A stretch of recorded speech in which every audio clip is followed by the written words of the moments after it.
बिहार का जो मेंटेलिटी है आम लोगों का, वो बीजेपी समर्थक है। नीतीश जी के पलटूगिरी में प्रस्ताव दे करके और बीजेपी ने जो उनके प्रस्ताव को मान लिया, इससे सबसे ज्यादा फायदा में है नीतीश कुमार जी। नौकरी बांटना है, नियुक्ति पत्र बांटना कोई बहादुरी की बात नहीं है। आप उनका वेतन कहां से लाएंगे?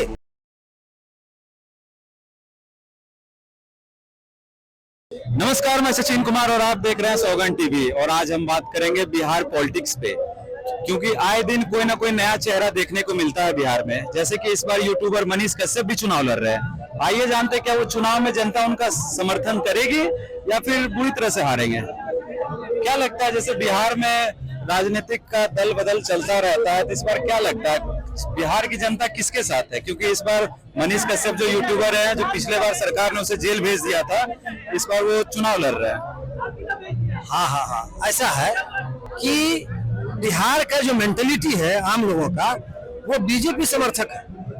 और ये जदयू वाला जो ये नीतीश कुमार पलटूगिरी का जो कीर्तिमान स्थापित किया है, वो उससे काफी घृणा पैदा हुई है। लेकिन नीतीश जी के पलटूगिरी में प्रस्ताव दे करके और बीजेपी ने जो उनके प्रस्ताव को मान लिया, इससे सबसे ज्यादा फायदा में है नीतीश कुमार जी। उनके गुनाहों को माफ करने जा रही है। बीजेपी को पाने के फेर में बिहारी जनता ये चाहती है कि बीजेपी आए, और बीजेपी आए अगर उसके साथ ये नीतीश कुमार पलटू जी हैं तो है, अब मानना पड़ेगा। इनकी गलती यही है कि अपनी विचारधारा को हमेशा अलटते पलटते रहते हैं। लोगों का आरोप तो ये भी है बीजेपी उन्हें ईडी सीबीआई का डर दिखाया, इसलिए वो पलट के सरकार बदल दी। गलत बात। उन पर इल्जाम क्या है जो ईडी और सीबीआई का डर दिखाएंगे? और मैं तो कहता हूं कि बिहार में जदयू और आरजेडी की जो सरकार थी, वो एक गड्ढे की तरफ जा रही थी, एक जंगल राज की तरफ जा रही थी, अराजकतावाद की तरफ जा रही थी। बीजेपी ने बचाया। तेजस्वी तो कह रहे हैं कि हमने 17 महीनों में सबसे ज्यादा रोजगार देने का काम किया, पिछले कोई सरकार में इतना काम नहीं हुआ है। माने एक कहावत है कि झोली में कुछ है नहीं या निकले हैं बांटने के लिए, ठीक है ना। ये नौकरी कहां से बांटेंगे? इनके पास क्या नौकरी है? पहला बात। दूसरी बात यह है कि उनके लिए वेतन इनके पास कहां से आया? नौकरी बांटना है, नियुक्ति पत्र बांटना कोई बहादुरी की बात नहीं है। आप उनका वेतन कहां से लाएंगे? आपके पास राजस्व क्या है?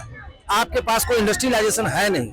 आप आज पिछले 15 वर्षों में लालू को देख लीजिए, 15 वर्षों में नीतीश जी को देख लीजिए, या 17 महीनों में तेजस्वी जी को देख लीजिए, आज तक इंडस्ट्रिस्टों को आकर्षित करने में वो सफल नहीं रहे।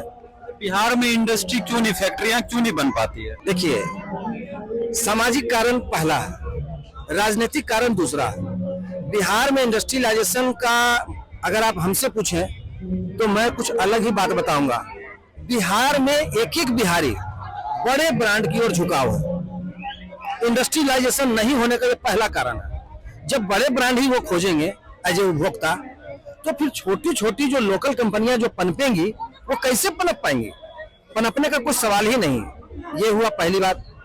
दूसरी बात यह है कि वहां रंगबाजी हर कदम पर है, हर कदम पर रंगबाजी। कोई शुरुआत नहीं करता है, मैंने नींव पड़ता है, उसी वक्त उसको रंगबाजी का डिमांड होना शुरू हो जाता है। और लालू जी के समय में तो ऐसा खूब हुआ।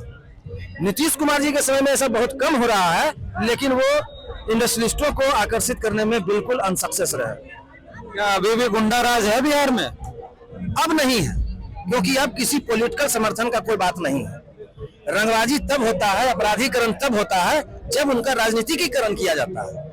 ये राजनीतिकीकरण करने का जो आदत है, जो थ्योरी है, जो सिद्धांत है, वो आरजेडी का है, जदयू का तो नहीं है। ऐसा मैं मानता हूं। भले नीतीश जी पलटूबाज हैं, लेकिन वो किसी अपराधी को राजनीतिक संरक्षण देने में विश्वास नहीं रखते हैं। इतना तो बात है।